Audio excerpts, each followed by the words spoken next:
নমস্কাৰ ছাৰ বাইদেউসকল, যিহেতু আগষ্ট মাছ আহি গ'ল, তো 1 আগষ্টৰ পৰা ক্লাছ ষ্টাৰ্ট হ'ব আৰু এতিয়াৰ পৰাই ট্ৰেইনিঙো ষ্টাৰ্ট হ'ব। তো এখন নোটিছ প্ৰকাশ পাইছে 29 জুলাই তাৰিখে অফিচ অফ দ্য মিছন ডিৰেক্টৰৰ ফালৰ পৰা সমগ্ৰ শিক্ষা আসাম। এইটো হ'ল 4-day block level non residential training on TARL, মানে teaching at the right level for the teacher who teach at class 3 to 5। যিসকল টিচাৰে ক্লাছ 3 পৰা 5 লৈ পঢ়ায় সেইসকল টিচাৰৰ 4 দিনীয়া নন ৰেচিডেন্সিয়েল ট্ৰেইনিং হ'ব। সেই বিষয়ে এখন নোটিছ প্ৰকাশ কৰা হৈছে। Sir oblique madam, with reference to the subjects stated above, it is informed to you that this office has planned to conduct a 4-day block level non-residential training on teacher at the right level in collaboration with Pratham Education Foundation, Assam, for the teacher who teach at class 3 to 5 at elementary level in 2 phases। তাৰ মানে যিসকল টিচাৰে class 3 পৰা 5 লৈ পঢ়ায় সেইসকল টিচাৰৰ 4 দিনীয়া non residential block লেভেলৰ training হ'ব টিচিং এট দ্য ৰাইট লেভেলৰ, আৰু এইটো এটা ফাউণ্ডেশ্যনৰ লগত মিলি হ'ব। এইটো হ'ল প্ৰথম এডুকেশ্যন, আৰু এইটো যিসকল টিচাৰে ক্লাছ 3 পৰা 5 লৈ পঢ়ায় সেইসকলৰ বাবে হ'ব, আৰু এইটো দুটা ফেজত হ'ব। ফেজ 1 হ'ব 5 আগষ্টৰ পৰা 8 আগষ্ট 2025, আৰু ছেকেণ্ড ফেজ হ'ব 18 আগষ্টৰ পৰা 21 আগষ্ট 2025।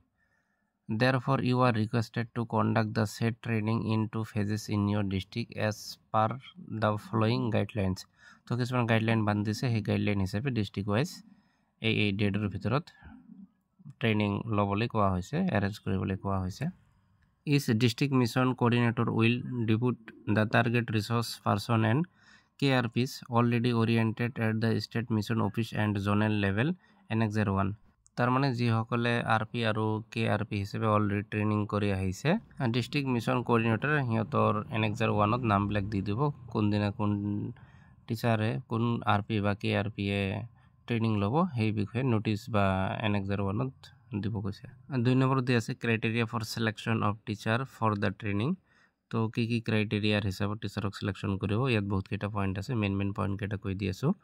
1 নম্বৰত আছে 1 teacher from is government or provincial or local body TG manage LP school, MV school and composite school both Samagra Shiksha and PMCD school teaching in grade 3 to 5 will be invited for the training। However, those schools which are having 100 to 200 students in class 1 to 5 will nominate 2 teachers for the training and more than 200 students will nominate 3 teachers for the training।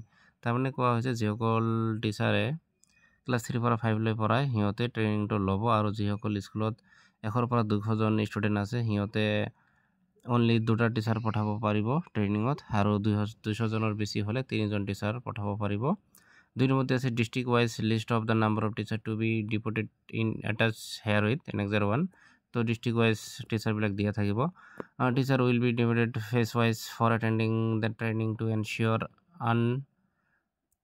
uninterrupted classroom transaction minimum in 2 phases and ensure that normal classes are not affected by the training। তাৰ মানে normal ক্লাছৰ effect নোহোৱাকৈ, hamper নোহোৱাকৈ ট্ৰেইনিংটো চলাই ল'বলৈ কোৱা হৈছে। আৰু যদি ছিংগল টিচাৰ থাকে কোনো স্কুলত সিহঁতৰ কোনো ট্ৰেইনিং নহ'ব, আৰু যিসকল টিচাৰে FLNৰ ট্ৰেইনিং কৰিছিল সেইসকল টিচাৰে ট্ৰেইনিংটো ল'ব, আৰু যিসকল টিচাৰে ক্লাছ 3 পৰা ক্লাছ 5 লৈ পঢ়ায় সিহঁতেই ল'ব। তো ইমান, আৰু বহুতো কেইটামান পইণ্ট আছে, এইখিনিয়ে মেইন পইণ্ট। তো এতিয়া আগষ্টৰ পৰা স্কুল খুলিল আৰু ট্ৰেইনিং ষ্টাৰ্ট হ'ল, ক্লাছ ষ্টাৰ্ট হ'ব, এইখিনিয়ে। তো আপোনালোকে চেনেলটো নতুন হ'লে চেনেলটো ছাবস্ক্ৰাইব কৰি ল'ব। ধন্যবাদ।